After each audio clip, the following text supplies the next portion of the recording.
Hello, Dallas. Nice to meet you. It's great having you here. You've been touring Europe for quite a while and it's been a full month for you, but now you're closing in on the end of your European Annihilation tour.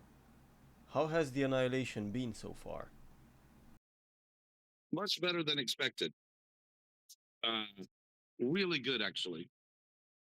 Last night, we actually had a show in Serbia canceled, and we last minute put it together in Romania. It was packed. They only had like 4 days to promote it, and the show was totally packed. So it's been really great, man. I'm really beyond excited about the response that we've gotten. Have you had time to catch a breath? And is there something you're looking forward to for your upcoming event in Bucharest?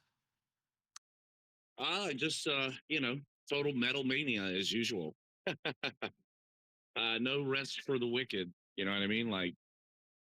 Um, I like to stay busy even when I'm home. I'm very active.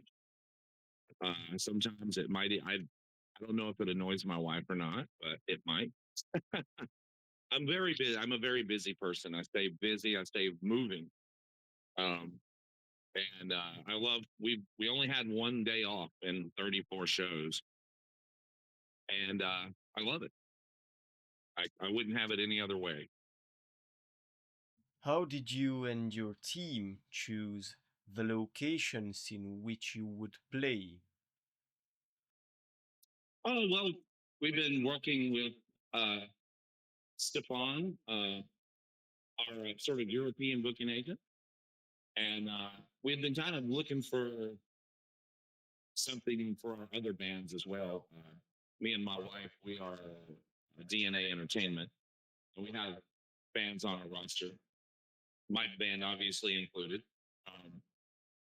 and we've been kind of looking for a European agent. So I think he did some work with another one of our bands called Phil, and that tour went really well. And this one's going pretty damn well. So yeah, as far as deciding when and where, uh, I really leave that up to the professionals. Just tell me where, and I'll show up with my guitar. Did you also look at your streaming stats by location? And basically, I was curious whether there have been any other factors that might have helped you decide on the venue itself. Not really, but as far as just you know, fans and stuff like that, I was in a band called Nile for 18 years, and so there's already kind of a fan base here for me. Nile has played these areas many, many times, maybe hundreds in the past 18, 20 years. Of course, they're still going. And so, yeah, I mean, that was kind of a deciding factor as well, like where I had been before. And now I'm here with, the newer bands. So that was a little bit of a deciding factor. Other than that, I don't really know. Yes, Angkor is a very friendly place, and I think you like it in there. It's a very good place. Also, speaking of your past in Nile, you just made me land my next question.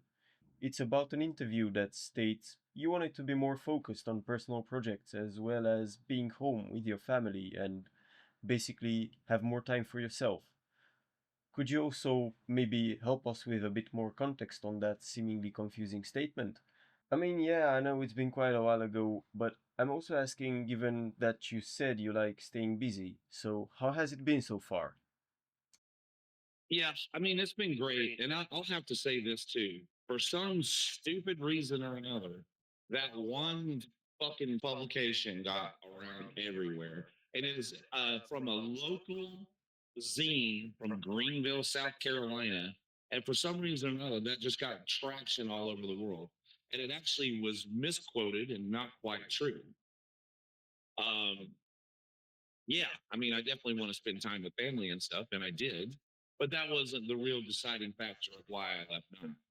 Well, I mean, yeah, it's also stated that you didn't wish to comment on it, so yeah, I can understand. Well, I can comment on it. I mean, it was just time. It was time to do something else. Period. and and I'm happy for it. This band is just growing every day. We've toured the states and Canada several times. The crowds keep getting bigger, and now we're here in Europe, and we're being welcomed with great hospitality and open arms. For the part of our Bucharest metal community who might not know you so well yet from Nile, or they simply might have not been following you for so long, even though it's been quite a while since you transitioned full time to your personal project, how was the transition from Nile to Narcotic Wasteland? I mean, how was it in terms of effort, reward, and biggest challenges so far? Um, I don't know really. I mean, I guess the biggest challenge is just finding time when you're at home to concentrate on it. Because nowadays you can't just be like a musician in a band. You also have to have like some sort of influence on social media.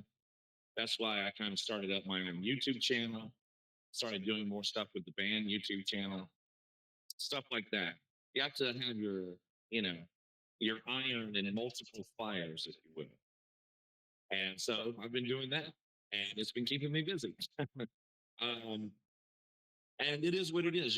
There's musicians my age that complain about this and think that it's ruining everything, but I I'm a big believer in live, adapt, or die. I choose to live. So, you know, and the YouTube channel has been fun. It's been a lot of fun. I mean, I'm not trying to, like really make money off of it or anything, but it's been a lot of fun, and all the comments and response have been great. And I wish I had more time to reply to comments and stuff. When I get home from the tour, I'm going to be doing some more stuff with the channel. So that'll be fun. Yeah, man, I mean, it can be fun, but it's also kind of hard not to stumble upon these modern challenges you mentioned, because as you said, today's creative landscape pushes especially musicians to be more than just that. And evolution is kind of mandatory to be honest, but even so, nowadays I can see the same kind of evolutive push in music too, because from what I've seen, it seems like the bands which blow up mainly because of their music, they explore a lot into genre and blend elements of various styles, so maybe that's even why they blow up, which brings me to the topic of my next question.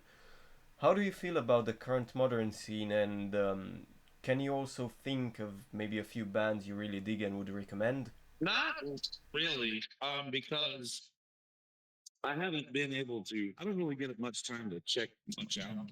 I'm so busy, kind of doing my own thing. So, um, I don't honestly have time to check out much different stuff. But maybe someday, maybe someday I can check out some new stuff. I would really like to. But I have to be honest about it, and I haven't even been able to check out the stuff that I want to check out. Like, there's a new Testament record. There's a new Cryptopsy record. You know, Yeah. I haven't had a chance to check any of that stuff out. Yeah, the old school ones as well. I see. But that's one of the downfalls, I guess, of doing everything yourself is just not really having time to check other stuff out. Yeah, man, I totally understand that. I'm a musician as well, so I can relate. That's what actually got me into the community. So, I was wondering, is there anything you're missing from Nile?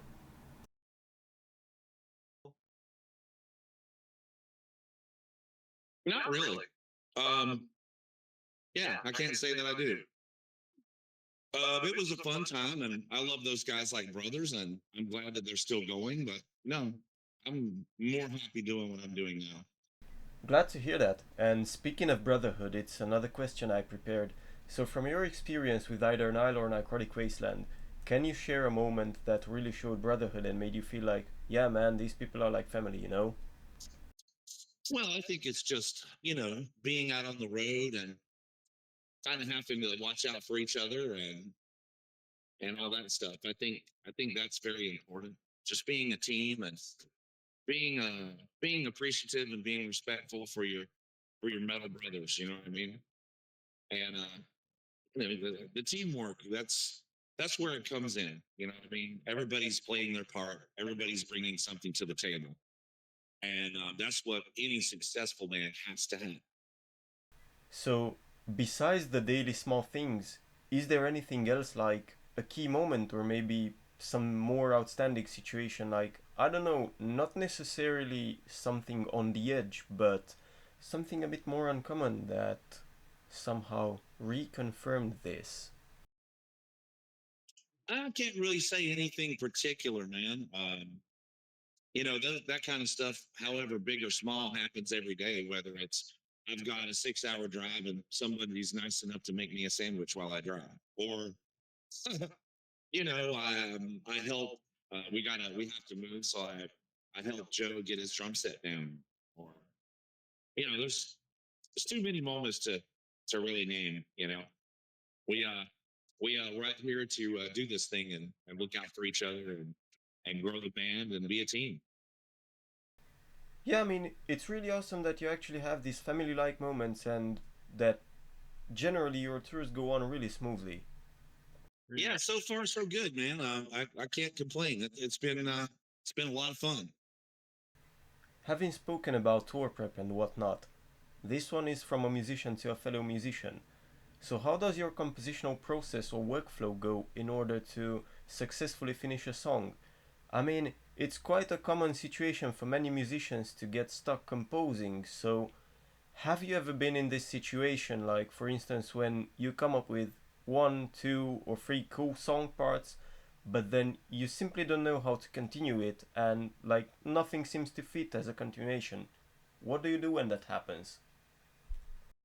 Well, basically, what I'll do is I'll put that song down for a little while and maybe move on to something else. But when I'm really in the songwriting mode, um, when I'm in the songwriting mode, I just try to at least come up with something to go in the song every day, even if it's a single riff, or maybe it's just I'm going to change this note, or I'm going to change this drum beat to something else, or you know what I mean? Like, as long as you chip away at it. But I very firmly believe in giving yourself breaks too. Like, don't burn yourself out. If you don't have any ideas for it, well, just put it down for a little while. Maybe put it down for a week, or put it down. Hell, put it down for a year. It'll come to you. The object of the game is to always have new ideas and try to record them and don't forget them, because you would be really amazed at how well certain things can fit. You can just be messing around on the couch one day, just and then all of a sudden it clicks. Oh wow, that could totally go right there in this part. That was the part I was looking for. You know. So the best thing to do is just not stress it too much, and you know, and you'll figure it out. It'll happen. It'll happen naturally. And sometimes it takes a little while to get that lightning back in the bottle. Thank you for the insights. Obviously, there are many approaches to it, and some people also have a sort of creativity on command type of approach. For instance, Buster Oderholm. I actually saw a YouTube video on him recently. It was somebody talking about Buster's creative process, and the guy quoted Buster on this creativity on command. And yeah, I really find that quite insane to do musically. I mean, lyrically, okay, I can understand how one can do that, but in melodies, that's a whole different story and language, I guess. Speaking of creativity, do you have any plans to make musical collaboration someday in the future? And have you maybe thought of any artist? Not really. We may have a guest vocalist on a track on one of my tracks, but that's about as far as it's going to go. I'm really just going to be finishing up. We've had an album for a long time, but I'm gonna, next year is the plan to start putting out more material. So, not really, just gonna be working on Narcotic Wasteland. Well, in that case, We are looking forward to seeing what comes next. And now, before you go, do you have any closing remarks for our readers and the fellow metal community in Romania? I would just say thanks so much for the support. Even if you're not into what we do, thanks for the support and supporting metal music. I still think it's like one of the most insane and some of the best music on the planet. And thanks very much for keeping it alive. Thank you for your interview and looking forward to your concert tomorrow. Awesome. Yeah. That should be fun. Thank you. Thank you.